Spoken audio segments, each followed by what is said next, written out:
มี6คณะท่านเจ้าภาพด้วยกันคือ1คณะศรัทธาวัดโดยแก้วนำโดยหลวงพ่อเด่นจิรธรรมโม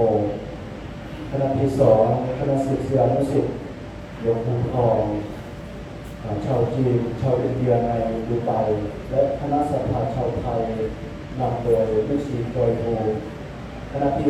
3ผู้สูงอายุอำเภอจอมทองคณะที่4เทศบาลจอมทองคณะที่5โรงเรียนผู้สูงอายุวัดพระธาตุศรีจอมทองคณะที่6เครือข่ายกองทุนเงินล้านอำเภอจอมทองซึ่งในบัดนี้ก็ใกล้เวลาที่เราทั้งหลายจะได้เข้าสู่พิธีในการบำเพ็ญกุศลบูชาคุณท่านพระอาจารย์พระครูผู้ในทองสุขสันต์สุจิตโต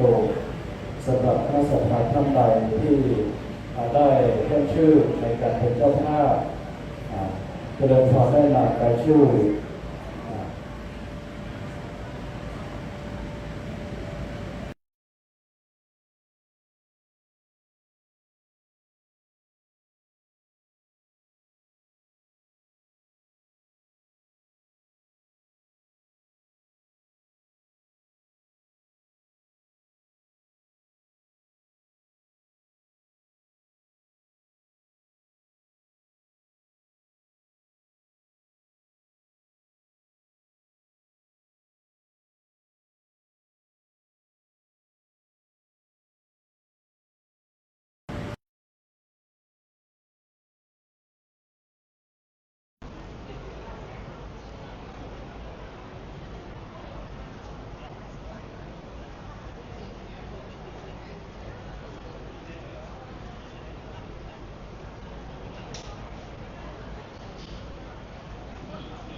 ในขณะนี้เป็นเวลา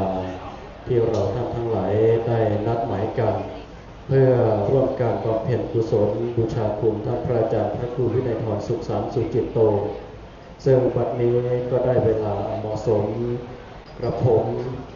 จะขอเป็นศาสนพิธีกรนำท่านทั้งหลาย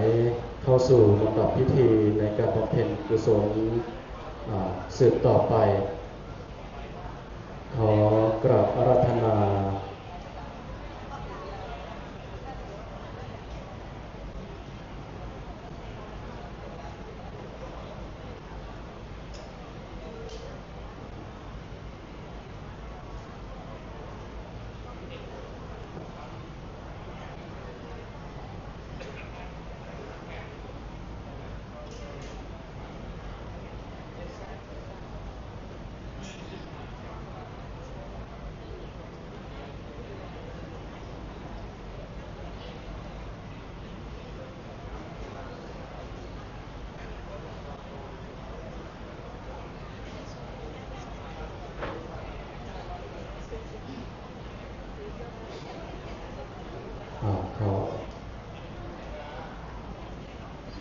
ขออาราธนาหลวงพ่อเป็นจิมินจิรธรรมโม ได้กดสวิตช์เครื่องนมัสการพระรัตนตรัยเบื้องหน้าโต๊ะบูชาขออาราธนาครับ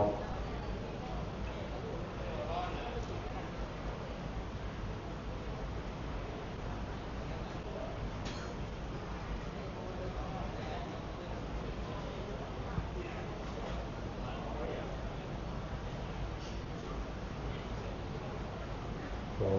กราบอาราธนาและเรียนเชิญทุกรูปท่านได้โปรดประนมมือ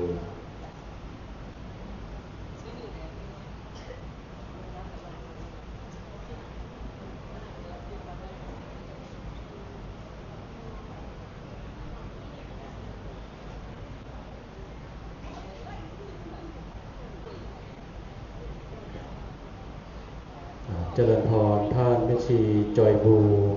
ได้จุดธูปเทียนเครื่องทองน้อยเบื้องหน้า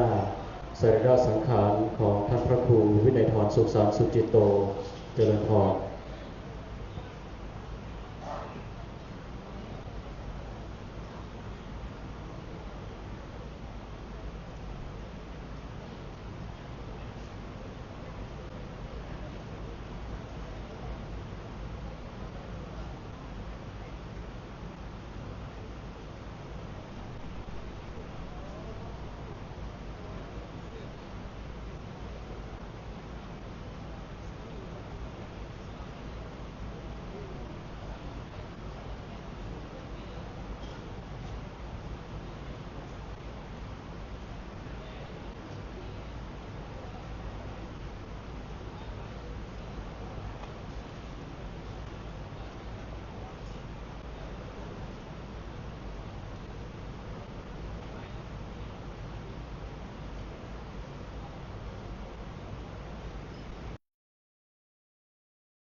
นายบุญรสถาวรศรี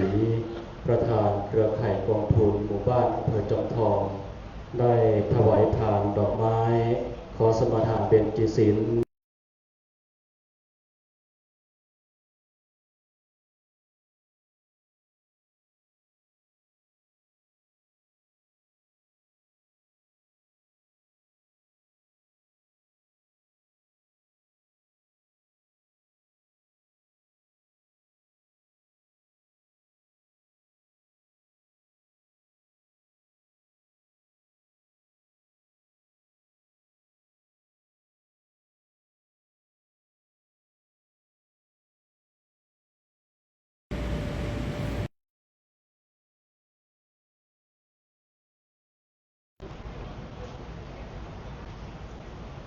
ต่อไป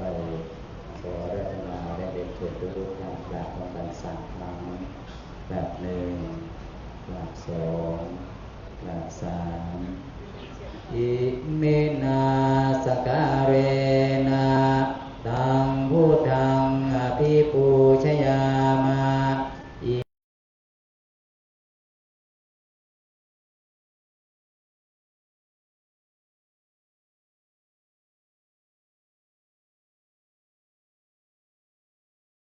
อภิวาเท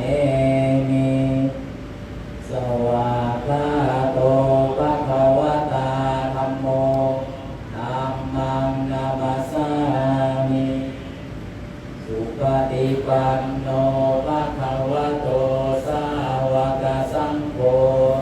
สังฆังนะมาอะยังพันเตติสารเนนะสหปัญจศีลานิยาจามะทุติยัมปิมายังพันเตติสารเนนะสหปัญตาติยัมปิมายังพันเตติสารเนนะสหปัญจศีลานิยาจามะนะโมตัสสะภะคะวะโตอะระหะโตสัมมาสัมพุทธัสสะนะโมตัสสะภะ สัมพุทธัสสะนะโมตัสสะภะคะวะโตอะระหะโตสัมมาสัมพุทธัสสะนะโมตัสสะภะคะวะโตอะระหะโตสัมมาสัมพุทธัสสะนะโมตัสสะภะคะวะโตอะระหะโตสัมมาสัมพุทธัสสะนะโมตัสสะภะคะวะโตอะระหะโตสัมมาสัมพุทธัสสะพุทธังสรณังกัจฉามิพุทธังสรณังคัจฉามิธัมมังสรณังกัจฉามิธัมมังสรณังคัจฉามิสังฆังสรณังกัจฉามิสังฆังสรณังคัจฉามิทุติยัมปิพุทธังสรณังกัจฉามิทุติยัมปิพุทธังสรณังคัจฉามิติยัมปิธัมมังสรณังกัจฉามิทุติยัมปิธัมมังสรณังคัจฉามิติยัมปิสังฆังสรณังกัจฉามิทุติยัมปิสังฆังสรณังคัจฉามิตติยัมปิพุทธังสรณังกัจฉามิตติยัมปิพุทธังสรณังคัจฉามิตติยัมปิธัมมังสรณังกัจฉามิตติยัมปิธัมมังสรณังคัจฉามิตติยัมปิสังฆังสรณังกัจฉามิตติยัมปิสังฆังสรณังคัจฉามิปานาติปาตาเวระมณีสิกขาปะทังสมาติญามิปานาติปาตาเวระมณีสิกขาปะทังสมาธิยามิทินนาทานาเวระมณีสิกขาปะทังสมาติญามิอาทินนาทานาเวระมณีสิกขาปะทังสมาธิยามิกาเมสุมิจฉาจาราเวระมณีสิกขาปะทังสมาติญามิกาเมสุมิจฉาจาราเวระมณีสิกขาปะทังสมาธิยามิมุสาวาทาเวระมณีสิกขาปะทังสมาติญามิมุสาวาทาเวระมณีสิกขาปะทังสมาธิยามิสุราเมรยมัชฌะปมาทัฏฐานาเวระมณีสิกขาปะทังสมาติญามิสุราเมรยมัชฌะปมาทัฏฐานาเวระมณีสิกขาปะทังสมาธิยามินิปัญจสิกขาปทานิสีเลนะสุขติยันติสีเลนะโภคสัมปทาสีเลนะนิพุติยันติตัสสนาสีลังวิโสทะเยสาธุสาธุสาธุลำดับต่อไปเจริญพรร้อยเอกอนุสรณ์อินตยศได้กดสวิตช์เทียนส่องธรรมเบื้องหน้าธรรมา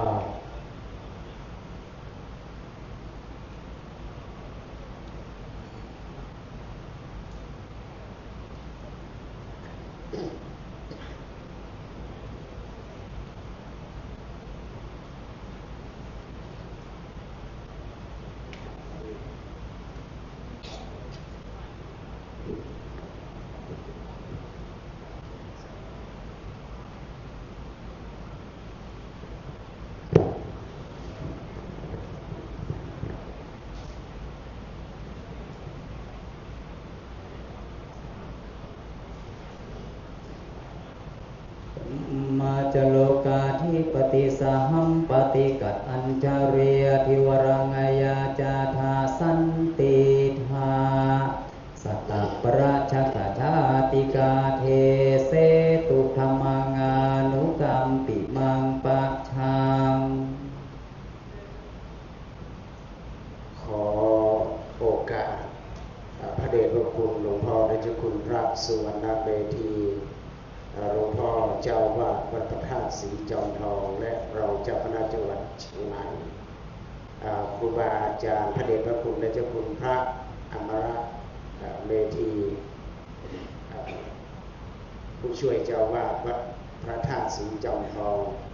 และคณะสงฆ์ศิษยานุศิษย์วัดพระธาตุศรีจอมทองและญาติโยมพุทธบริษัทที่ร่วมกันเป็นเจ้าภาพในค่ำคืนในวันนี้กล่าวกับผมอาตมาภาพจะขอโอกาสในการแสดงพระธรรมเทศนาพรรณนาสอนขององค์สมเด็จพระสัมมาสัมพุทธเจ้าพอสมควรแก่เวลาและตามสติปัญญาบารมีของผู้เทศนาอันมีน้อยนิดในค่ำคืนในวันนี้พอประมาณสมควรแก่เวลานะโมตัสสะภะคะวะโตอะระหะโตสัมมาสัมพุทธัสสะนะโมตัสสะภะคะวะโตอะระหะโตสัมมาสัมพุทธัสสะนะโมตัสสะภะคะวะโตอะระหะโตสัมมาสัมพุทธัสสะปริชินะมิตังรูปังโรคะนิทังปะพังคุณังพิชติปูติสันเทโหมรณันตังหิชีวิตันติเอณโอกาสการบัดนี้กล่าวกับผมอาตมาภาพจะได้พรรณนาแสดงพระธรรมเทศนาเพื่อประดับสติปัญญาบารมีของศรัทธาสาธุชนพุทธบริษัททั้งหลายพร้อมกันนั้นก็เพื่อที่จะเป็นการฉลองกุศลเจตนาของบรรดาท่านเจ้าภาพในค่ำคืนในวันนี้ซึ่งประกอบไปด้วยคณะศรัทธาวัดดอยแก้วโดยการนำของหลวงพ่อเบญจมินทร์จิระธรรมโมคณะที่หนึ่งคณะที่สองก็มีคณะศิษยานุศิษย์ของหลวงปู่ทองชาวจีนชาวอินเดียและในดูไบและคณะศรัทธาชาวไทยโดยการนำของแม่ชีจอยบูและคณะผู้สูงอายุอำเภอจอมทองเทศบาลจอมทองโรงเรียนผู้สูงอายุวัดพระธาตุศรีจอมทองสุดท้ายคณะเจ้าภาพคือเครือข่ายกองทุนเงินล้านอำเภอจอมทองและท่านผู้มีเกียรติทุกท่านอาตมาภาพได้ยกเป็นวิเขปบทเบื้องต้นไว้ว่าปริชินะนิทังรูปังโรคะนิทังปะพังคุณังพิชติปูติสันเทโหมรณันตังหิชีวิตตันติแปลว่าร่างกายของเรานี้แก่งอมอยู่ตลอดเปื่อยพังเป็นรังแห่งโรคกายอันเน่าเปื่อยนี้จะต้องแตกสลายไปเพราะเรามีชีวิตเป็นความตายเป็นที่สุดว่าดังนี้ญาติโยมพุทธบริษัททั้งหลายอันดับแรกก็จะกล่าวถึงในเรื่องของบุคลากรซึ่งเราถือว่าเป็นบุคลากรอันทรงคุณค่าโดยเฉพาะท่านพระครูวินัยธรสุขสันต์สุจิตโต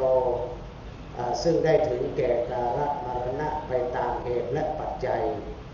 ญาติโยมพุทธบริษัททั้งหลาย ถ้าจะกล่าวถึงในเรื่องของบุคลากรที่เราได้สูญเสียไปเราจะไม่กล่าวถึงเลยก็ไม่ได้โดยเฉพาะหลวงปู่ทองของเราซึ่งแรกเริ่มเดิมทีตั้งแต่ก่อตั้ง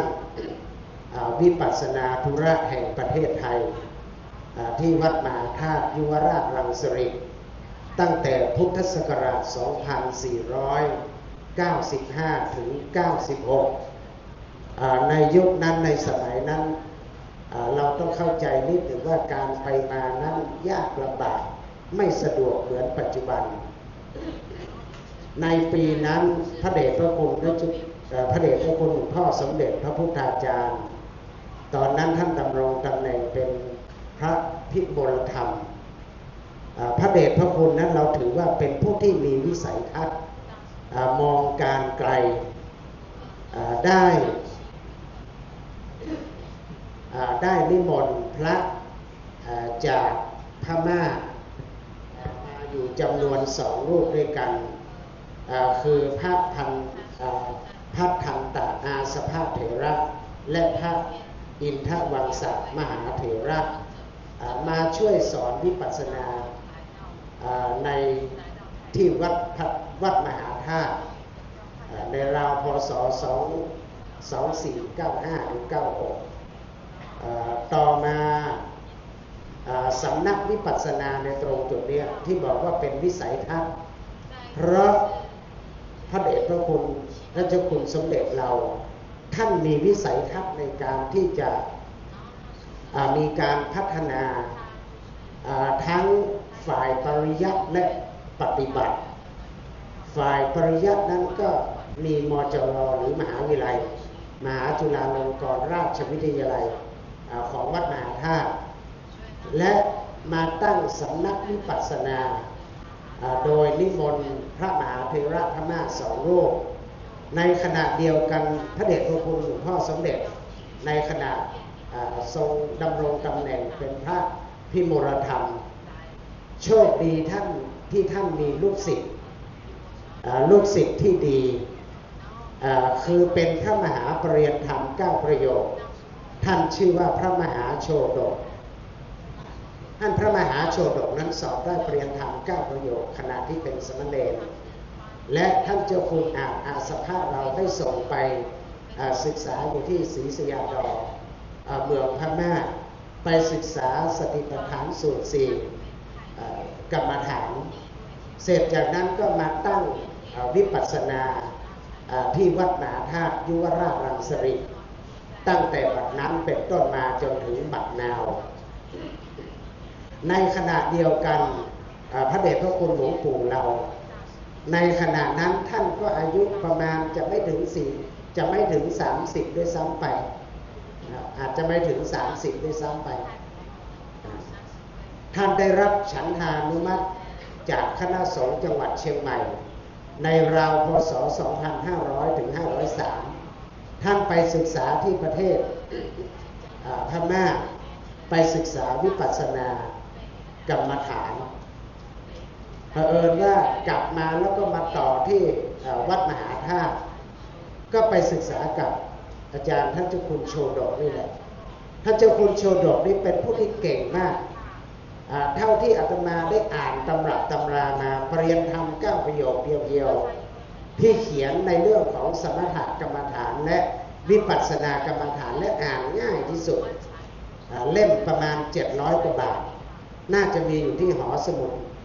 วัดมหาธาตุมจร.น่าจะมีจำหน่ายอยู่ถ้าเราไม่เข้าใจตรงไหนเราไปอ่านของพระเดชพระคุณท่านเขียนละเอียดมากหลายสิ่งหลายอย่าง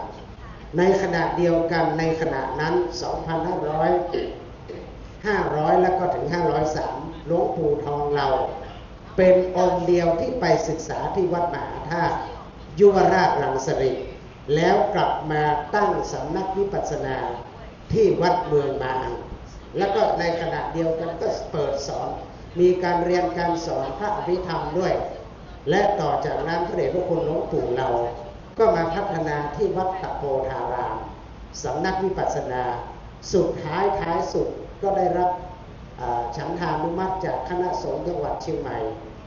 ในตอนนั้นก็มีหลวงพ่อวัดพระศรีก็ได้อาราธนาหลวงปู่เรามาจำพรรษาอยู่ที่วัดพระธาตุศรีจอมทองตั้งแต่บัดนั้นจนถึงบัดนี้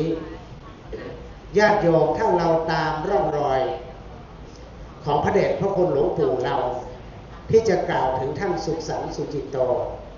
ว่าทำไมอาตมาจะต้องถึงกล่าวถึงหลวงปู่ด้วยเพราะว่าถ้าไม่มีหลวงปู่เป็นผู้ไปเป็นองค์แรก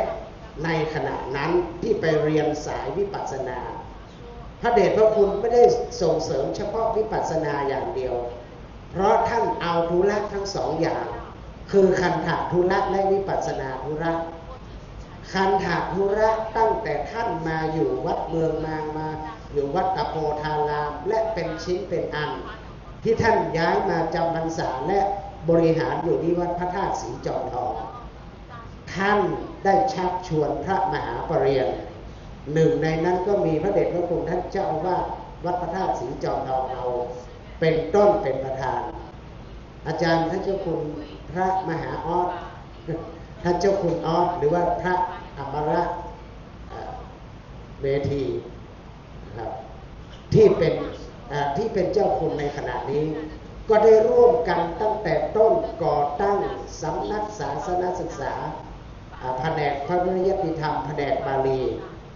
ตั้งขึ้นณวัดพระธาตุศรีจอมทองเราตั้งแต่มีสำนักเรียนจอมทองเราหลวงปู่พัฒนาโดยการสนับสนุนทุกหนทางทุกสิ่งทุกอย่างสายปริยัติธรรมมีปริยัติธรรม9ประโยคมากมายก่ายกองที่เป็นผลจากการพัฒนาในด้านพระปริยัติธรรมแผนกบาลีในส่วนของสายวิปัสสนาธุระตั้งแต่วัดเมืองมางตะโพธารามตอนนี้ตะโพธารามพระเดชพระคุณท่านเจ้าคุณเจ้าคณะอำเภอเมืองจังหวัดเชียงใหม่ท่านเจ้าคุณพันธ์ก็สืบทอดแทนหลวงปู่ตรงจุดนั้นในวัดพระธาตุศรีจอมทองเราก็มีพระเดชพระคุณท่านเจ้าคุณพระสุวรรณเวทีและพระศรีศิลปาจารย์และพระภิกษุสามเณรที่ทั้งเป็นสายวิปัสสนาธุระก็ได้ร่วมกันบริหารจัดการในสายวิปัสสนาธุระ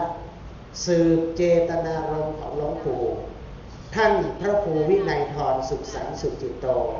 ก็เป็นหนึ่งในนั้นที่เป็นผลผลิตของพระวิปัสสนาจารย์ใช่เฉพาะท่านพระครูวินัยธรสุขสันต์เท่านั้นที่เป็นบุคลากรผู้ทรงคุณค่าก็ยังมีพระวิปัสสนาจารย์รุ่นแล้วรุ่นเล่าที่มาอบรมอยู่ที่วัดพระธาตุศรีจอมทองวัดเมืองมางและวัดตะโพธารามไปเป็นจำนวนพันรูปท่านลองคิดดูว่า 2503 อาตมากำลังเกิดปีนั้นนะครับลองคิดดูว่าอาตมาอายุ66แล้วปีนี้ผ่านมานั่นแสดงว่าผ่านมา66ปีแล้วพระเดชพระคุณท่านมองการไกลมีวิสัยทัศน์ในการที่จะพัฒนาธุระทั้งสองอย่างคือคันธธุระแล้วก็วิปัสสนาธุระจนฝึกฝนอบรม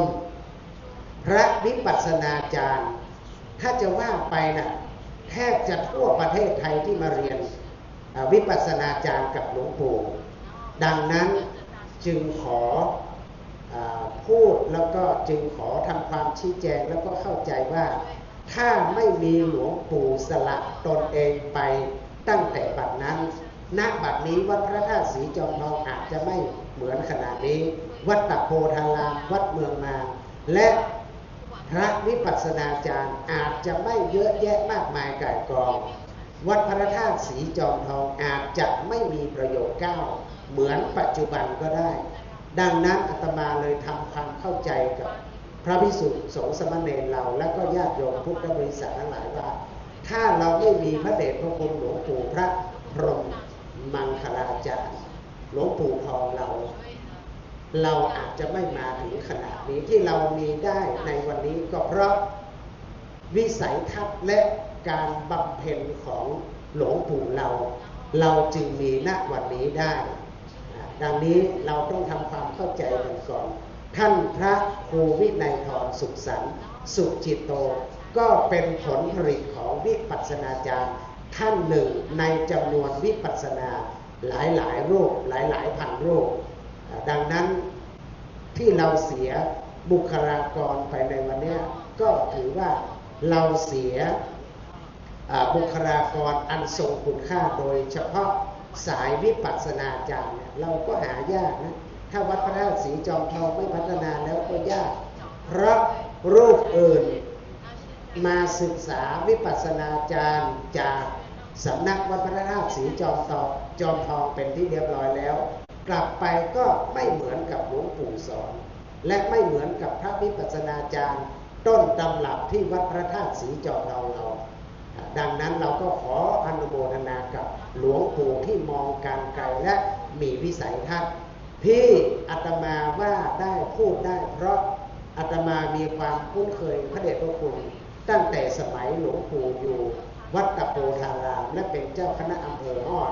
สมัยนั้นท่านดำรงตำแหน่งเป็นพระครูพิพัฒน์คณาภิบาล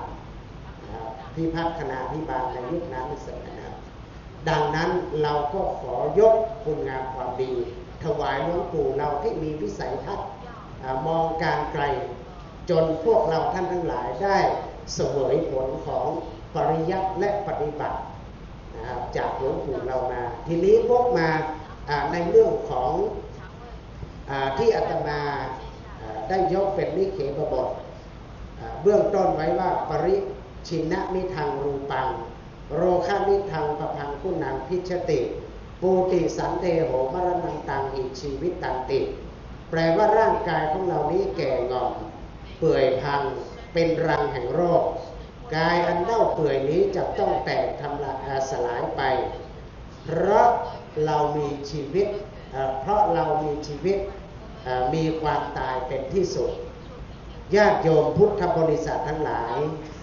ถ้าเรานึกถึงในเรื่องของความต้องการญาติโยมพุทธบริษัทครูบาอาจารย์เราต้องการอะไรคนที่ไม่มีรถยนต์ก็ตอบว่าต้องการอยากจะได้มีรถยนต์ใครที่ไม่มีลูกเต้าเหล่าหลานก็อยากได้มีลูกเต้าเหล่าหลานใครที่ยังไม่มีบ้านก็อยากจะมีบ้านใครที่ยังไม่มีทรัพย์สมบัติสริงคารก็อยากจะเป็นผู้ที่มีทรัพย์สมบัติสริงคารใครที่ยังไม่เคยถูกรางวัลที่หนึ่งก็ยังปรารถนาจะถูกรางวัลที่หนึ่งอันนี้เป็นความต้องการของพวกเราทุกท่านที่มีอยู่ในใจแต่สิ่งหนึ่งที่เรามีและเราไม่ได้พูดถึงก็คือการที่เราท่านทั้งหลายนั้นจะมีอายุยืนดังนั้นเวลาเราใส่บาตรก็ดีแล้วเวลาเราถวายทานก็ดีเวลาพระภิกษุสามเณรให้พรเราก็จะให้ยถาสัพพีจัตตารุธรรมาวัฏันติอายุวันโนสุขังพลังคำว่าอายุวันนะสุขภระจริงๆแล้วมันมีตัวเราเรียกว่ามันมีองคาพยพอยู่ในจำนวนธรรมทั้ง4ข้อคำว่าอายุวันนะสุขภระอยู่ทุกข้อดังนั้นสิ่งที่เราต้องการก็คือการมีอายุยาวนานยืนนานมากที่สุด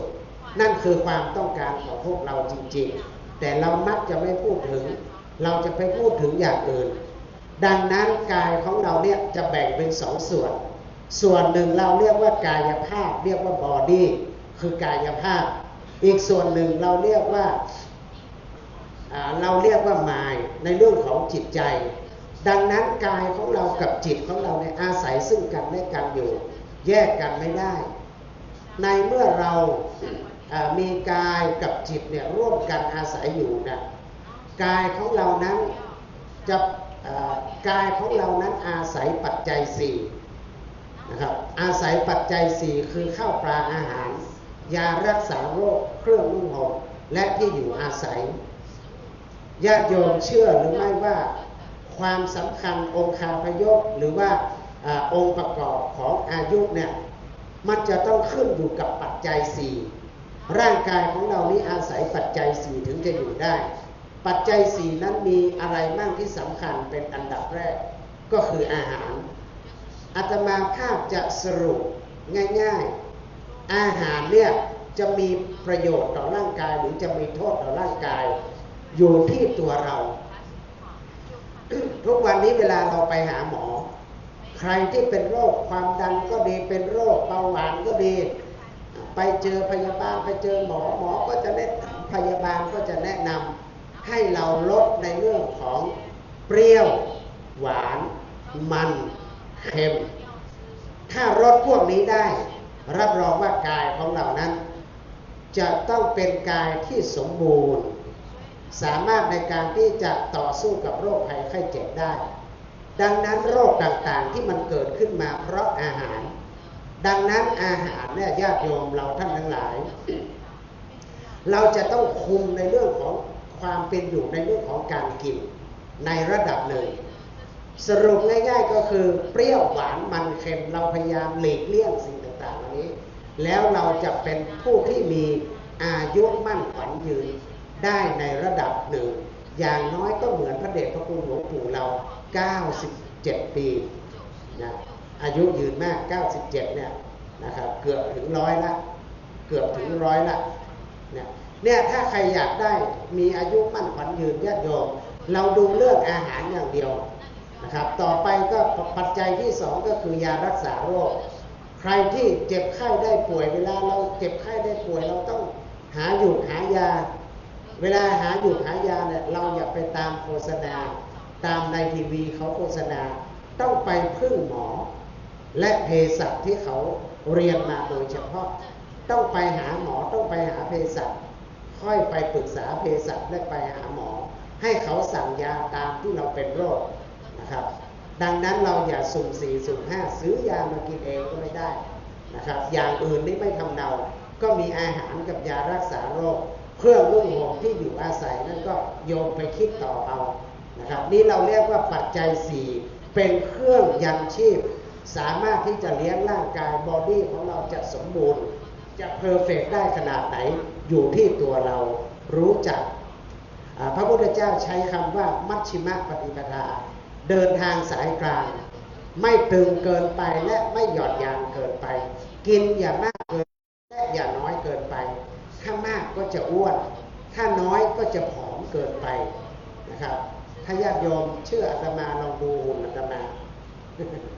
นะครับอาตมาก็ไม่ผอมเกินไปแล้วก็ไม่อ้วนเกินไปนะรักษาหุ่นมาตั้งแต่อายุ20 กว่าปีแล้วนะครับเมื่อก่อนนี้47นะครับพอมาเป็นเจ้าคณะอำเภอเนี่ยขึ้นมา54พอมาเป็นรองจังหวัดขึ้นมา60ตอนนี้รู้ตัวแล้วว่าน้ำหนักเริ่มขึ้นแล้วก็พยายามลดลงไปพยายามฉันน้อยลงแล้วก็ปรับเปรี้ยวหวานมันเค็มลงตอนนี้เหลือ58เนี่ยญาติโยมไม่ใช่ว่าแต่สอนญาติโยมอย่างเดียวนะตัวเองก็ต้องนำด้วยเพราะนั้นบังคับในเรื่องของอาหารอย่างหลวงปู่เนี่ยเวลาไปฉันเนี่ยหลวงปู่อาตมา94หลวงปู่2 เมืองเวลาไปงานเนี่ยอาตมาก็จะคุมหลวงปู่นะจัดยาก็มีพระเนรแท้ที่มาด้วยเนี่ยที่มาสวดเนี่ยช่วยจัดยาให้หลวงปู่เวลาไปฉันพระทหารเนี่ยอาตมาจะนั่งกับปู่ตลอดเวลาท่านฉันหวานนะจะอาตมาจะสะกิดสีข้างปู่ห้ามเกิน3 คำนะของหวานถ้าท่านฉันทุเรียนหน้านี้มันทุเรียนไงอย่าให้เกิน3 คำเอาไปสะกิดที่ข้างละแล้วหลวงปู่ก็จะวางตามนั้นเนี่ยญาติโยมเราก็ต้องดูแลแบบนี้เราเรียกว่าอายุดังนั้นใครอยากอายุมั่นขวัญยืนดูแลเรื่องอาหารนะครับแล้วก็อีกอย่างนึงก็หมั่นออกกำลังกายเหมือนพระเดชพระคุณและเจ้าคุณพระอมรเมธีเนี่ยเมธีเราเนี่ยเดินรอบหนองสระหลวงทุกวันที่รู้ว่าท่านเฟซหาท่านลงเฟซมั่งนะแล้วก็เฟซมาเพราะเป็นเพื่อนกันอย่างที่ท่านว่าท่านเดินหนองสระหลวงได้ทุกวันออกกำลังกายเนี่ยญาติโยมการออกกำลังกายก็เป็นวิถีทางหนึ่งในการที่จะรักษาอายุของเราได้ออกกำลังกายเดินพักมันวิ่งไม่ได้นะนี้เราเรียกว่าอายุองค์ประกอบของอายุก็คืออาหารยารักษาโรคเครื่องนุ่งห่มและที่อยู่อาศัย2วรรณะ อายุวันนะมันจะสืบเนื่องประการที่หนึ่งก็คืออาหาร ถ้าอาหารดีเนี่ยวันนะไม่ต้องกลัวนะครับอย่างอาตมาเนี่ยผิวพรรณสดใส เอาตัวเองนี่แหละไม่อยากจะพูดคนอื่นเพราะมันจะไปกระทบคนอื่นวันนะผิวพรรณผ่องใสลองดูอาตมาดินะครับปกติเมื่อก่อนเนี่ยอาตมาผิวจะคล้ำแต่ตอนนี้อ้วนขึ้นมานิดนึงมีน้ำมีนวลสีผิวก็ขาวขึ้นมานิดหนึ่งก็น่าดูน่าชมมานิดหนึ่งเนี่ยเราเรียกว่าวันนะก็คือผิวพรรณก็หมดจดส่งผ่องใสหลวงปู่เจ้าว่าเรานี่ก็เหมือนกันนะเป็นคุณเจ้าคุณพระสุวรรณเมธีนะครับดูผิวสีก็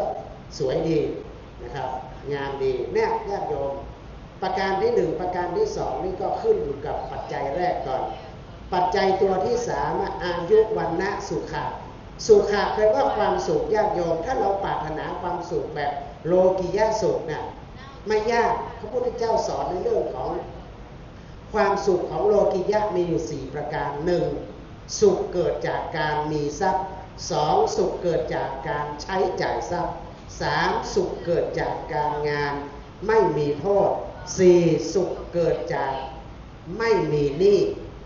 ญาติโยมถ้าเรามี4ข้อเนี่ยไม่ต้องกลัวพระพุทธเจ้าท่านสอนหมดนะตั้งแต่ก่อนเกิดจนถึงหลังความตายแม้แต่ความรักพระพุทธเจ้าก็สอนเชื่อไหมว่าความรักพระพุทธเจ้าตรัสไว้ว่าความรักเนี่ยสาเหตุของการเกิดความรักมี2ประเด็นหลักหนึ่งพระพุทธเจ้าใช้คำว่าปุเพสันนิวาเสนะคือการได้อยู่ร่วมกันในปางก่อนหรือว่าในชาติที่ผ่านมาญาติโยมเชื่อหรือไม่ว่าทำไมคนไทยเราแต่งงานกับฝรั่งไปแต่งงานกับคนอังกฤษอเมริกาแอฟริกาและต่างชาติไปแต่งงานกับจีนไต้หวันมาเลเซียก็ว่าไปเพราะอะไรอาจจะเป็นเพราะว่าเขาเคยเป็นเนื้อคู่กันในการก่อนอย่างที่สองพระพุทธเจ้าตรัสว่าปัจจุบันนหิเตนะวะคือการเกื้อกูลกันในปัจจุบันเพราะนั้นญาติโยมคนบางคนไปเฝ้าไข้ที่โรงพยาบาลไปเฝ้าพ่อก็ดีไปเฝ้าแม่ก็ดีบางคนไปจีบพยาบาลบางทีพยาบาลช่วยเหลือในเรื่องของการติดต่อเอกสารจนท้ายที่สุดมันเราเรียกว่าก็แต่งงานกันได้เพราะอะไรมีการเกื้อกูลกันอย่างญาติโยมที่บ้านอาตมาเนี่ยกับคนอีกหมู่บ้านนะไม่เคยรู้จักกันเลยไปเที่ยวทัวร์ด้วยกันเผอิญว่าผู้ชายก็มีอายุนิดหนึ่งนะครับผู้หญิงก็คอยดูแลประคับประคองท้ายที่สุดก็ได้แต่งงานกันผู้ชายจะแก่กว่าผู้หญิงประมาณ25 ปีนะครับนั่นแสดงว่าเขาดูแลปัจจุบันนหิเตนะวะคือการเกื้อกูลกันในปัจจุบันก็ผลสุดท้ายก็แต่งงานด้วยกันแล้วก็อยู่กันจนจากกันไปอันนี้ศรัทธาญาติโยมเราทั้งหลายพระพุทธเจ้าสอนในเรื่องของความรักแล้วสอนในเรื่องของการหาทรัพย์แหละอุอากาสะอุทานสัมปทาพร้อมในการที่จะทำงานอย่างเนรเมื่อกี้อาตมาถามว่าเราได้ปริญญา2ยังผมได้3นะครับนั่นแสดงว่าเขามีอุทานสัมปทาบาลีนี่กว่าจะสอบได้มันต้องท่องก่อนถ้าไม่ท่องนี่จะเก่งปานฟ้าก็สอบไม่ได้ครับโดยเฉพาะประเด็นธรรม3ประโยคหลักสำคัญถ้าไม่ท่องนะไม่มีทางที่จะได้คุณจะมี IQ เกิน500เกิน180 200-300ก็ไม่สามารถในการที่จะสอบได้เพราะอะไรเพราะมันไม่มีการท่องจำชื่อมันก็จำไม่ได้ดังนั้นกว่าจะผ่านสอบประโยค3ได้เนี่ยมันก็ไม่รู้จักชื่อวิชาสัมพันธ์อีกนะครับนี่เราเรียกว่าปัญญานะครับของพระเนรที่มันสอบได้นะครับอันนี้เราเรียกว่าความสุขที่พระพุทธเจ้าตรัสอยู่4ประการสุขเกิดจากการมีทรัพย์ใช้จ่ายทรัพย์ก่อนที่จะไปตรงนี้อุอากาสะอาระขะสัมปทานะครับเสาะแสวงหามาได้เราก็ต้องรักษาที่จริงมันมีลักษณะของการใช้จ่าย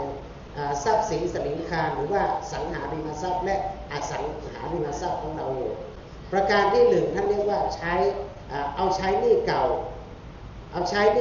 ก่อนหนี้ใหม่เอาโยนลงเหวและฝังดินใช้หนี้เก่าก็ให้พ่อให้แม่นะครับ ก่อนนี้ใหม่ก็ส่งลูกเต้าเราหลานเราเรียนต่อหลังจากที่เราได้ครองทรัพย์สินสลึงคารได้ในระดับหนึ่งเอาโยนลงเหวก็หามาก็เอากินไว้บ้าง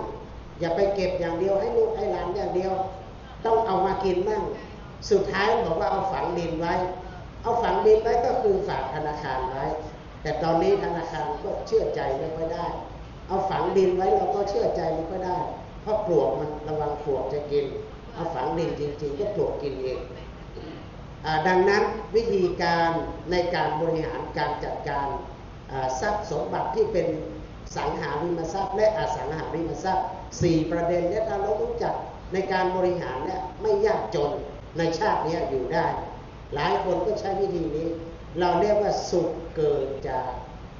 การมีทรัพย์และใช้จ่ายทรัพย์สุขเกิดจากการงานไม่เป็นโทษคือไม่ผิดกฎหมาย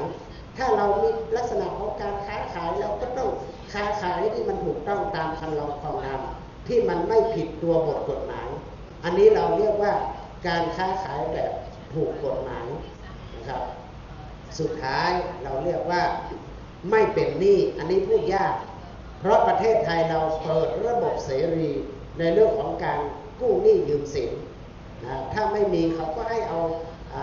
อสังหาริมทรัพย์ไปจำนองจำนำแลกมาเป็นเงินเป็นทองก็ได้นี้เราเรียกว่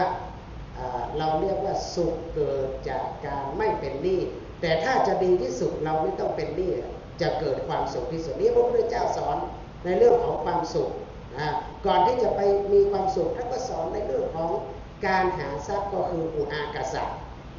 กัลยาณมิตรเราต้องมีเพื่อนท่านเชื่อไหมว่าโลกต่างๆที่เขาควบคุมราคามะม่วงและราคาลำไยอยู่ได้บ้านโป่งก็ซื้อ4 บาทจอมทองก็ซื้อ4 บาทนะครับดอยหล่อก็ซื้อ4 บาทเหมือนเดียวกันหมดตอนนี้มะม่วงมหาชนก4 บาททุกโลนะครับ4 บาททุกโลเพราะเขาคุยกันหมดแล้วทุกโลนะครับพอเขาคุยกันเขาพวกกัลยาณมิตรพวกโลทั้งหลายเขาก็คุยกันพอคุยกันเขาก็กำหนดราคาซื้อได้ขนาดนี้ไม่ต้องเอาไปวิ่งขายไกลน้ำมันแพงลิตร41 บาทกว่าเมื่อก่อนนี้ขึ้นไปแล้ว57 บาท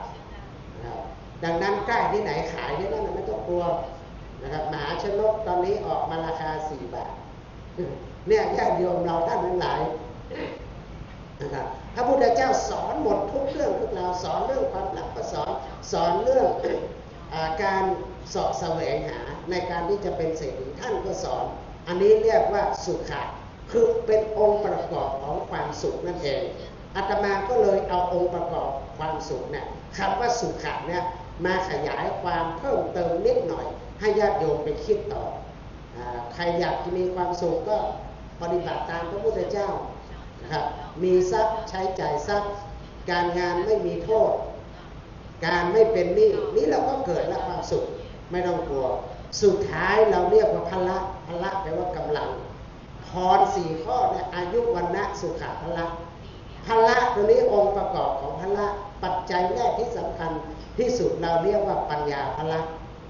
ญาติโยมปัญญาพละเนี่ยแปลว่ากำลังคือปัญญาคนที่เฉลียวฉลาดท่านรู้ไหมว่าคนที่เฉลียวฉลาดถ้าคนไทยเรามีค่านิยมคือ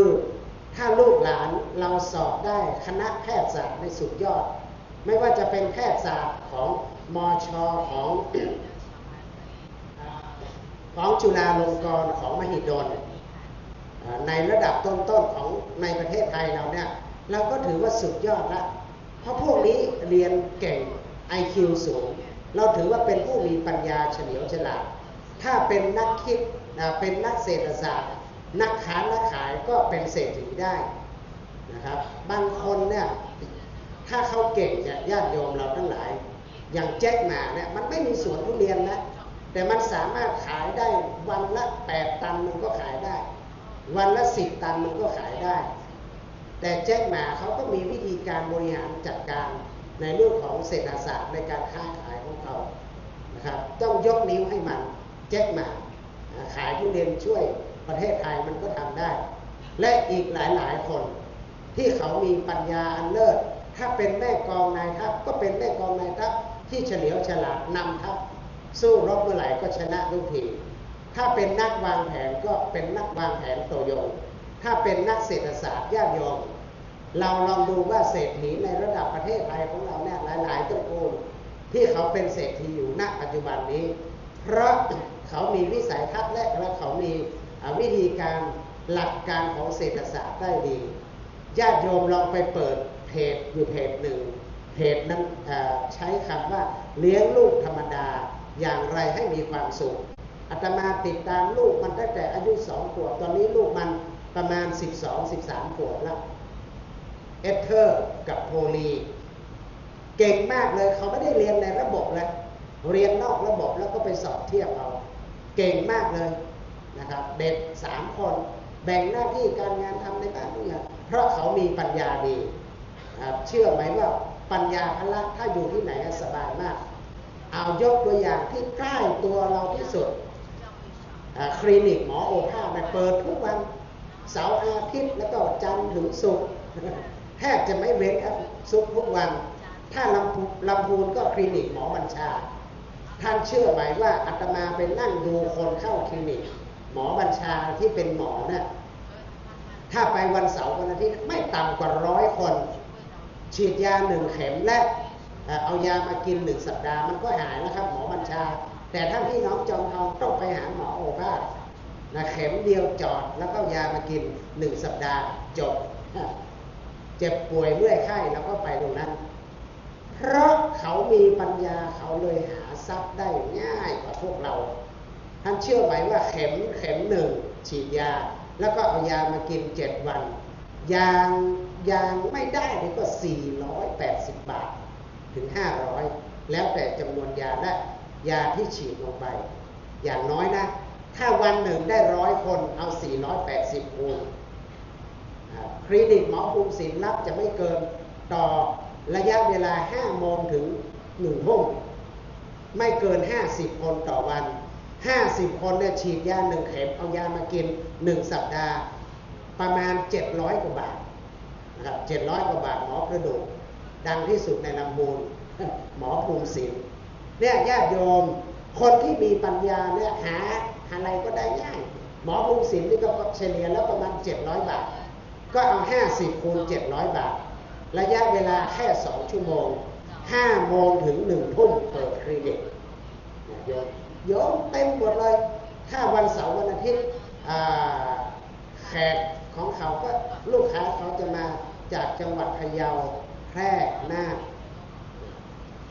ท่านลองไปดูดินะครับนี่เราเรียกว่าปัญญาพละคือคนมีปัญญาเนี่ยหาอะไรก็ง่ายนะพวกแพทย์ยกตัวอย่างมันเห็นง่ายนะครับแล้วถ้ามันเป็นแม่ทัพในกองรบก็ชนะเป็นผู้นำก็เป็นนักวางแผนที่ดีระดับหัวเสือ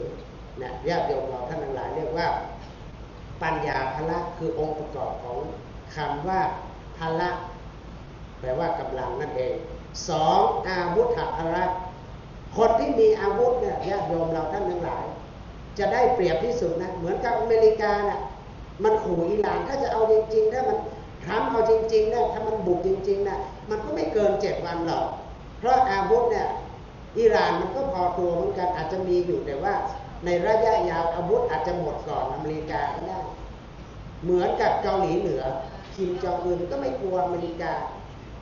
นะครับดังนั้นคนที่มีอาวุธที่เหนือกว่าย่อมเป็นผู้ได้เปรียบนะครับได้เปรียบกว่านะครับเหมือนทหารตำรวจเขาพกปืนนะ4-5 คนเราก็เข้าไม่ถึงเขาเพราะเขามีปืนนะครับเขาได้เปรียบในเรื่องของอาวุธพลัง3สามัคคีพลังญาติโยมวันนี้ที่ท่านทั้งหลายบำเพ็ญกุศลศพของท่านพระครูวินัยทรสุขสันต์สุจิตโตที่สำเร็จมาได้เพราะพระวิสุทธิสมเด็จวัดพระธาตุศรีจอมทองเราช่วยกันประดับตกแต่งช่วยกันบริหารแทนหลวงพ่อเจ้าว่าแทนพระเดชพระคุณและเจ้าคุณท่านเจ้าคุณพระศรีศิลปาจารย์ศิลปาจารย์แล้วก็ผู้ช่วยเจ้าวาดวัดพระธาตุทุกรูปทุกท่านผัดเปลี่ยนหมุนเวียนกันมาดูแลศาลาบำเพ็ญศพแห่งนี้เพื่อที่จะทำให้ดีที่สุดและงดงามแก่พระวิปัสสนาจารย์ผู้ทรงคุณค่า ดังนั้นญาติโยมคำว่าสามัคคีธรรมตรงนี้เป็นองค์ประกอบของคำว่าพละแปลว่ากำลังอันนี้เป็นอันดับที่3แปลว่าสามัคคีธรรมสุดท้ายเราเรียกว่า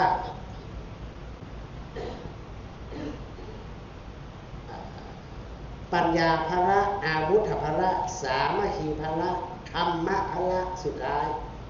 คำว่าธรรมภละญาติโยมเราท่านทั้งหลายเอาใกล้ตัวเราที่สุด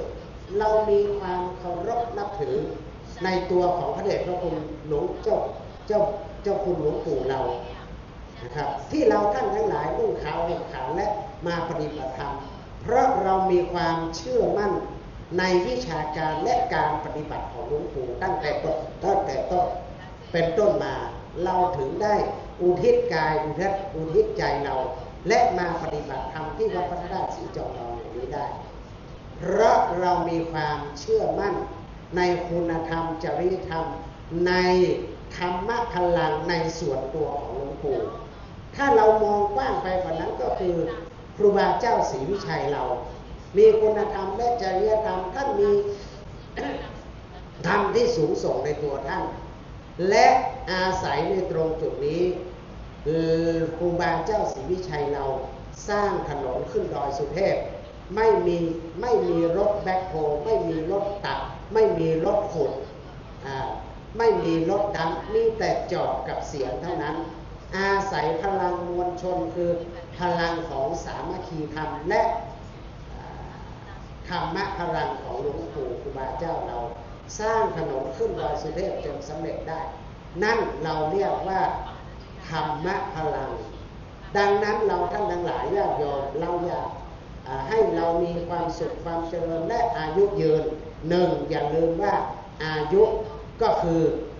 ร่างกายของเราจะต้องประกอบไปด้วยปัจจัย4เป็นเครื่องหล่อเลี้ยงร่างกายเราถึงจะอยู่ได้2คือวรรณะก็ต้องอาศัยอาหารที่เรากินไปที่ดีมีประโยชน์จะส่งผลต่อวรรณะผิวพรรณเราผ่องใสได้3ความสุขถ้าเป็นโลกิยสุขพระพุทธเจ้าสอนในเรื่องของสุขเกิดจากการมีทรัพย์ใช้จ่ายทรัพย์และการงานไม่เป็นโทษถูกต้องตามกฎหมายไม่ผิดตัวบทกฎหมายและการไม่เป็นหนี้สุดท้ายก็คือพละแปลว่ากำลังองค์ประกอบของคำว่าพละได้แก่ปัญญาพลังอาวุธพลังสามัคคีพลังและธรรมะพลังแท้ที่จริงแล้วเราต้องการส่วนต่างๆเหล่านี้เองซึ่งพระสงฆ์พระเจ้าพระภิกษุสามเณรก็ให้พรพวกเราทุกวันจัตตารโอธรรมาวัฏันติอายุวันโนสุขังพลังดังนั้นวันนี้อาตมาก็เลยได้นำธรรมะคำสั่งสอนและองค์ประกอบย่อยซึ่งอาจจะคิดแตกต่างมุมไปเป็นองค์ประกอบเป็นองค์คาพยพของคำว่าอายุวันนะสุขภละให้แก่ญาติโยมพุทธบริษัททั้งหลายทั้งนี้และทั้งนั้นก็เพื่อที่จะทำความเข้าใจแล้วก็บำเพ็ญส่วนทักษิณาให้แก่ดวงวิญญาณอุทิศให้ท่านพระครูวินัยพรสุขสันต์สุจิตโตในค่ำคืนในวันนี้ท้ายที่สุดแห่งการแสดงพระธรรมเทศนาในค่ำคืนในวันนี้อาตมาภาพก็ขออำนวยอวยพรให้ท่าน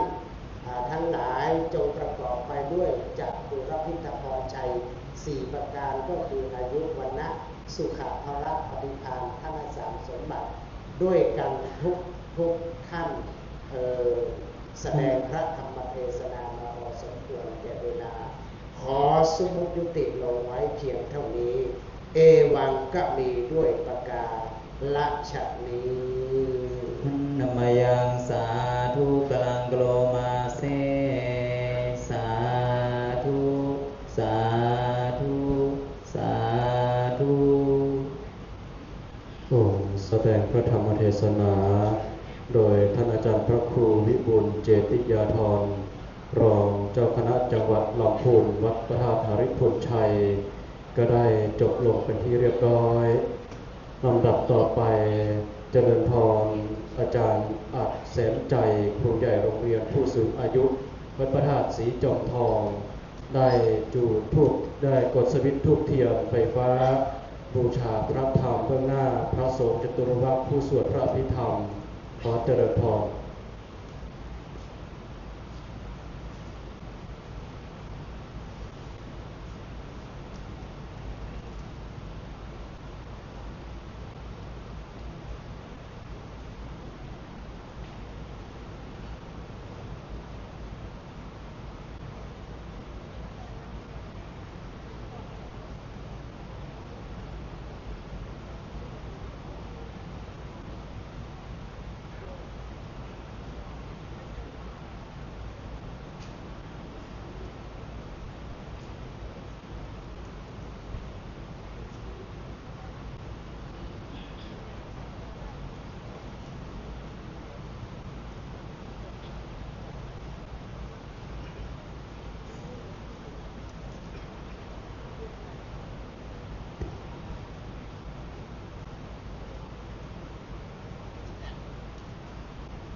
นะโมตัสสะภะคะวันโตอะระหะโตสัมมาสัมพุทธัสสะนะโมตัสสะวันโตอะระหะโตสัมมาสัมพุทธัสสะนะโมตัสสะภะคะวันโตสัมมาสัมพุทธัสสะกุศลธัมมากุศลธัมมาอภัยกตากตเมธัมมากุศลยัสสมิงสัมมาเยกัมมังวจารังกุศลังอุปันนาโหนติโสมานาสัสสะหะคาตัญญาณสัมปายุตังรูปารังสัทธารังมานังวาขันธารังมานังวารัสสารังมานังวาโพธาภารัง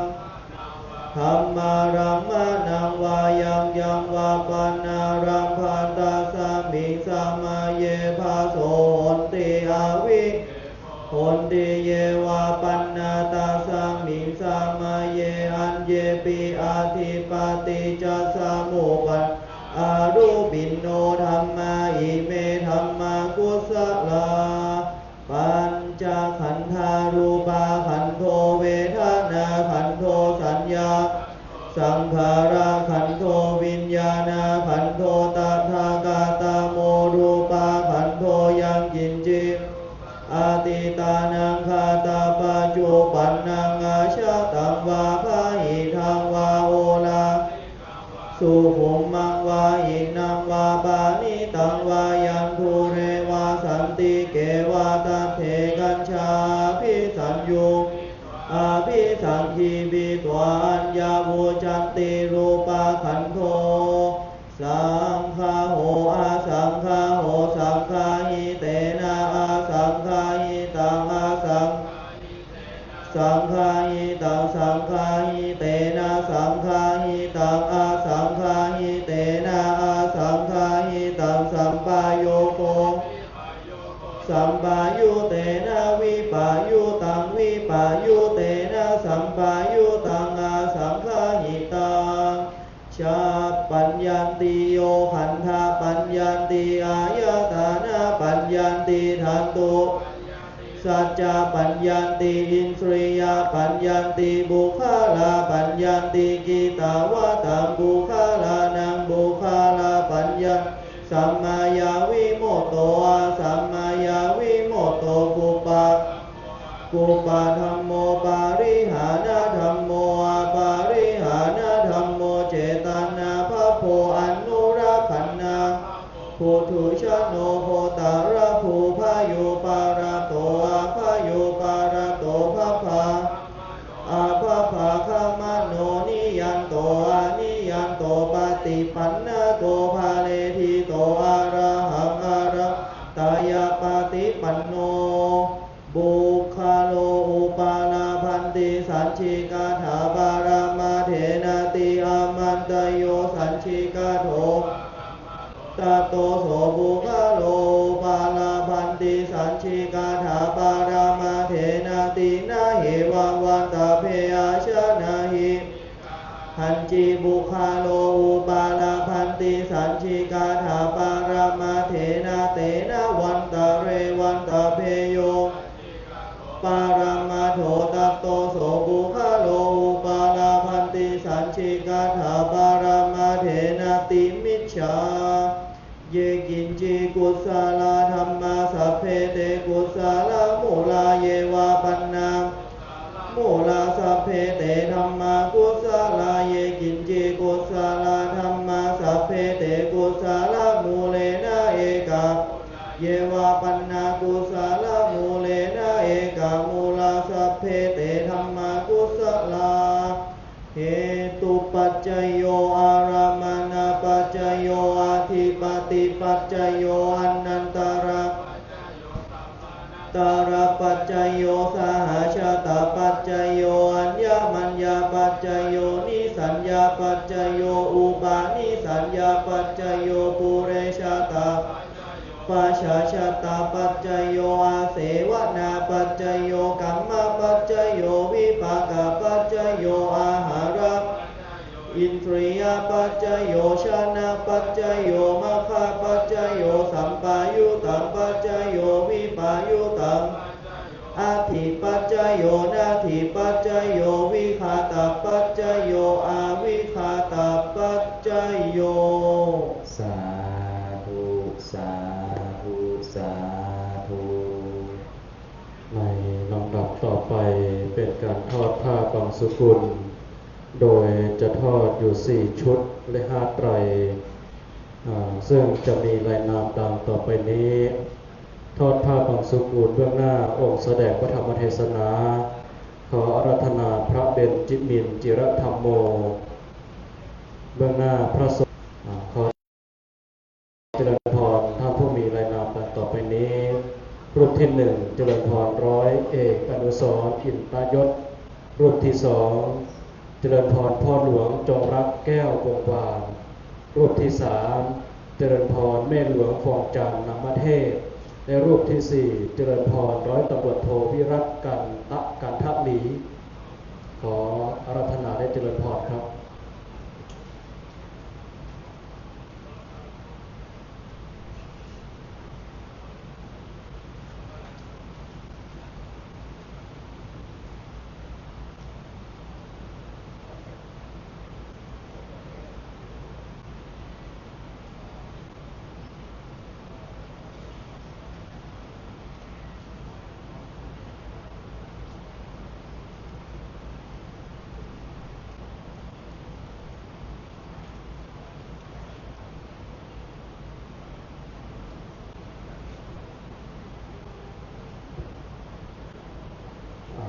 เจริญ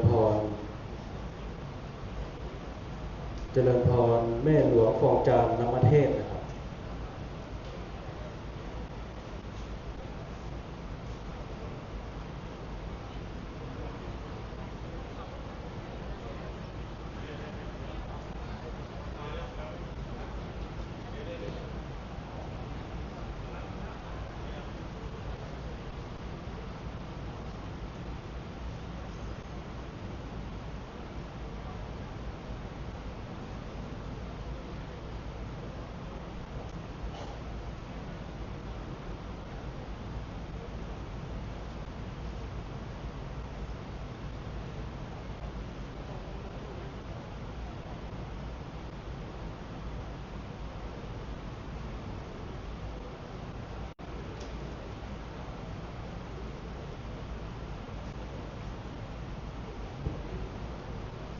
ทอดผ้าบางสกุลในชุดที่2เบื้องหน้าองค์แสดงพระธรรมเทศนาเจริญพรพุนเยาวเย็นวางพระสงฆ์จตุรวัตรรูปที่1เจริญพรคุณปารุณีแซ่เจียวพระสงฆ์รูปที่2เจริญพรคุณเพิ่มทวีโมราวันพระสงฆ์รูปที่3เจริญพรคุณสูฟู่สุวรรณและพระสงฆ์รูปที่4เจริญพรคุณเกรซซู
สกุลในชุดที่สามเจริญพรท่านผู้มีรายนามต่อไปนี้ก็มารับผ้าไตรเบื้องหน้ามัคคณายกก่อนนะครับเบื้องหน้าองค์แสดงพระธรรมเทศนาเจริญพรอาจารย์อาจแสนใจครูใหญ่โรงเรียนผู้สูงอายุวัดพระราชศรีจอมทองเบื้องหน้าพระสงฆ์จตุรวัตรผู้สวดพระอภิธรรมรูปที่หนึ่งเจริญพรอาจารย์วิภพล่ามันตาประธานองค์กรผู้สูงอายุเทศบาลตำบลจอมทองพระสงฆ์รูปที่สองเจริญพรคุณพ่ออินเมืองมาชมรมผู้สูงอายุอำเภอจอมทองพระสงฆ์รูปที่สามเจริญพรคุณพ่ออาทิตย์สุธรรมทานพระสงฆ์รูปที่สี่เจริญพรอาจารย์นพพรฟ้านเฟือนหา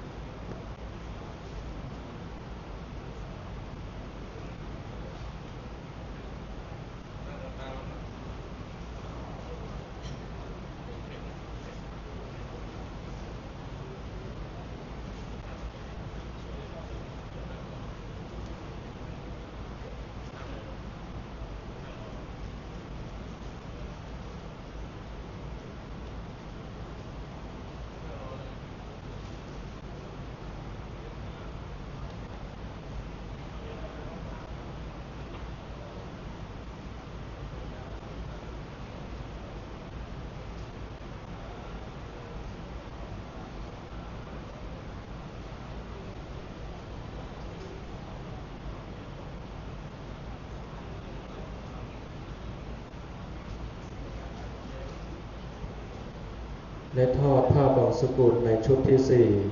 เจริญพรท่านผู้มีรายนามดังต่อไปนี้ทอดผ้าบางสกุลเบื้องหน้าองค์แสดงพระธรรมเทศนาเจริญพรนายบุญรสถาวรศรีประธานเครือข่ายกองทุนหมู่บ้านอำเภอจอมทองเบื้องหน้าพระสงฆ์จตุรวัตรรูปที่หนึ่งเจริญพรนายวรวุฒิก้อนสุรินทร์ประธานเครือข่ายตำบลขอกเปาพระสงฆ์รูปที่สองเจริญพรนางชุติยาการนามสุขประธานเครือข่ายตำบลแม่สอยพระสงฆ์รูปที่สามเจริญพรนางวัสนาพานิชกุลประธานเครือข่ายตำบลบ้านหลวงและพระสงฆ์รูปที่สี่เจริญพรนายบัณฑิตแก้วกำประธานแม่สอย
สา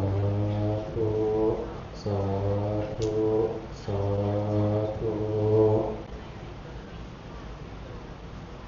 ในลำดับต่อไปเป็นการถวายกัปปิยพันธ์เครื่องไทยธรรมบูชาพระธรรมเทศนาและเครื่องไทยทานแด่พระสงฆ์จตุรวัตรผู้สวดพระอภิธรรมถวายเครื่องกัปปิยพันธ์เบื้องหน้าพระพุทธเพื่อบูชาคุณพระพุทธขออาราธนาหลวงพ่อเป็นจิมินจิรธรรมโม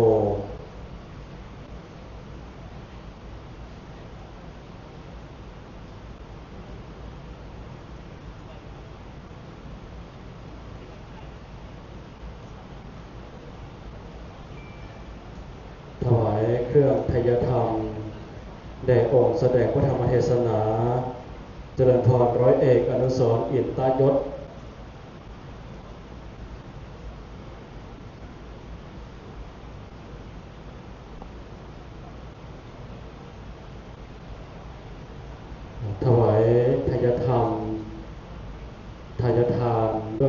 สงฆ์จตุรวัตรเจริญพรพ่อหลวงจงรักแก้ววงวานแม่หลวงฟองจันทร์นมเทพร้อยตำรวจโทพิรัตน์กันทะหลี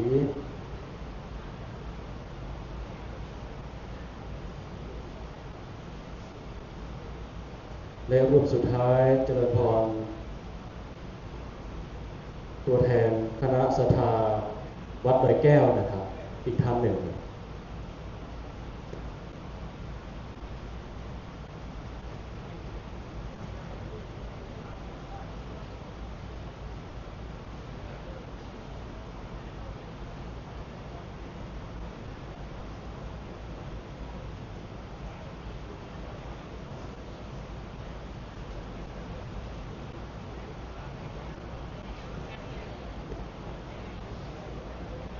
เจริญพรแม่เฉลียวนะครับ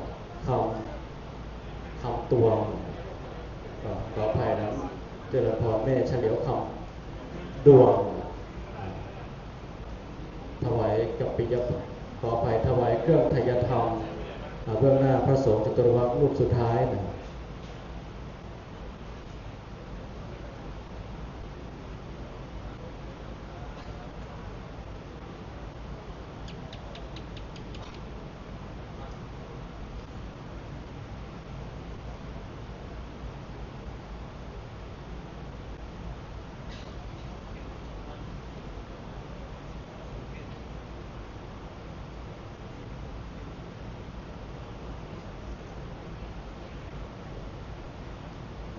ลำดับต่อไปเป็นการถวาย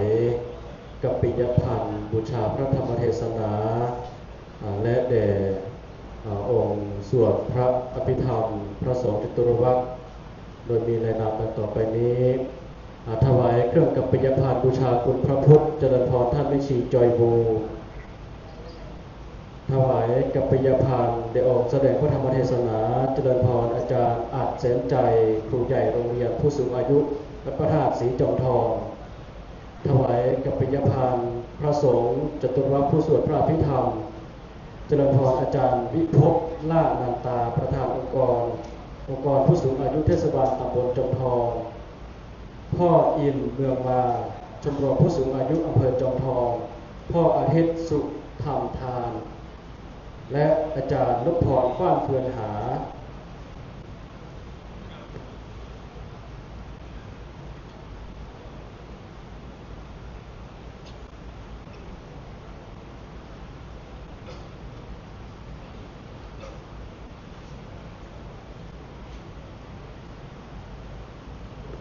อาจารย์อัดเสียงใจเบื้องหน้าองค์เสด็จพระธรรมเทศนา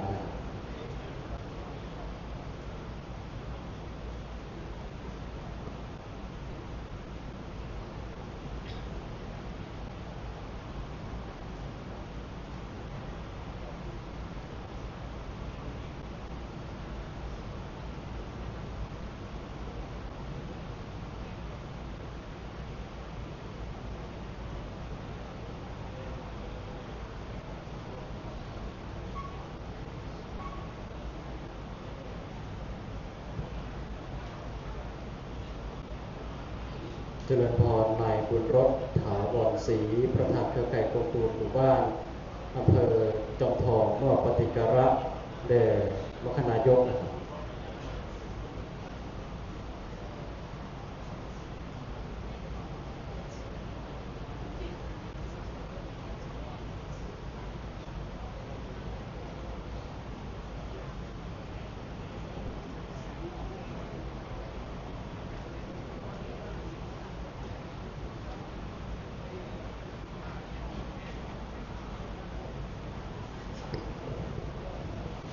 สุดท้ายก็ก่อนเมืองเขาเนิ่น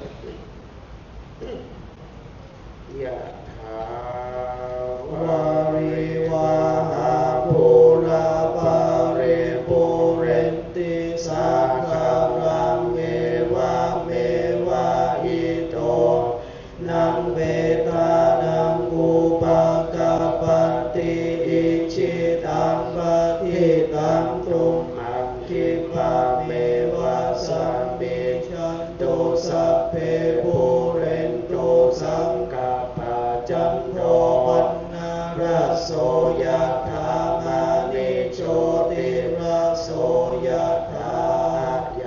จักโขทักขินาทินนาทัมขันมิสุปาติทิตาทิคารตังนิตายัสสะทานาโสอุปกาปันติโสยติธัมโมจะอายัง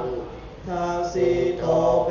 ตานาบูชาจักกะกาอุราลาภะลัญจาภิกขุนังปันโดปาทินังตุมเม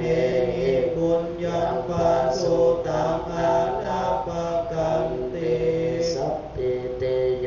วิวัชชันตุสัพพะโรโควินาศตุมาเตภวัตวันตรายโย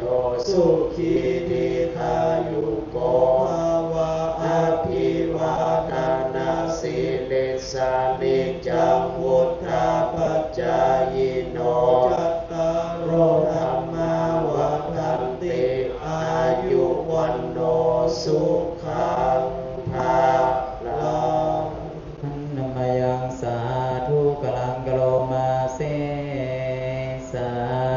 ธุสาธุสาธุ ในลำดับต่อไปขอกราบอาราธนาและเจริญพรทุกรูปท่านได้เจริญจิตภาวนาเป็นระยะเวลา 64 วินาที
พอสมควรเก็บเวลาแผ่เมตตาแบบพื้นเมืองล้านนา อิตังตานากัมมังนิปปานาปัญจโยโหตุโนนิจังอิตังศีลานิปปานาปัญจโยโหตุโนนิจังอิตังภาวนากัมมังนิปปานาโหตุโนนิจังยังจิมเจกุสาลังกัตตังปังกัมมังสัมเพหิกาเตหิกาตังปุญญังโนอนุโมทันตุสุนันตุเยเทวาอาสามิงฐาเนอาทิกาตาติกายุกาสัทธาหุนตุสัมภาสันตานังปาริหารันตุมาตาปิตาสุขีตาหุนตุตุขาปามุจันตุสัมเพยติกาสุขีตาหุนตุตุขาปามุจันตุสัมเพยติกาตุขาปามุจันตุสัมเพปิสาสัมเพยคาสัมเพเปตาสุขีตาหุนตุตุขาปามุจันตุสัมเพนะคันตาหุนตุตุขาปามุจันตุสัมเพเตวาสุขีตาหุนตุตุขาปามุจันตุสัมเพอาจาริยุปัญจยาหุนตุตุขาปามุจันตุสัมภาสัมปันเตนะสัมมิจจันตุโววันตา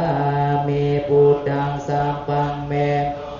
ธรรมะธรรมเมปันเตวันธามิธัมมังสัมปังเม โตสังฆามาธาเมปันเตวันทามิสังฆัง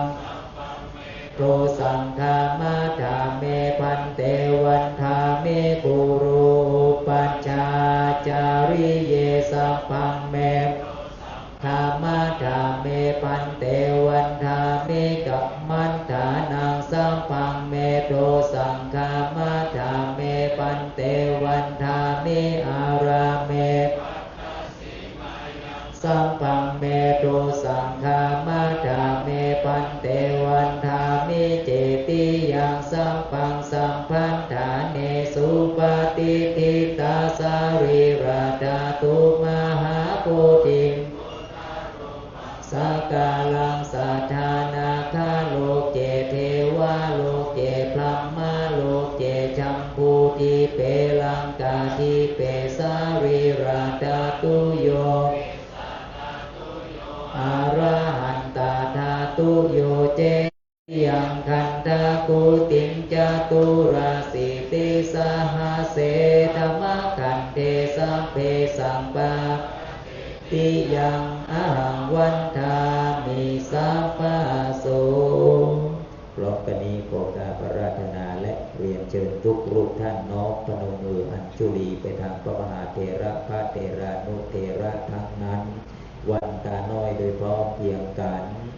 วันตามีปันเตสัมปังอาปาราทังคามาธาเมปันเตมยากาตังปุญญังสามินาทิตาปังสามินากาตังปุญญังไมหังคาตาปังสาธุสาธุอนุโมทามิจัตตารโลธรรมาวัฏันติอายุวันโนสุขังภะลังสาธุสาธุสาธุเฉพาะคณะศรัทธาที่จะกลับบ้านกล่าวคำลาพระคุณเจ้าก่อนกลับบ้านเด้อหันทธานิมะยังพันเตคัจฉามะเท่ากิจจามะยังเท่าการณียายะสถานิตุงเฮกาลังมัญญาธาสาธุพันเตอภรพระอาจารย์โยวิวัจจตุสัพพะโลกโควินัสตุ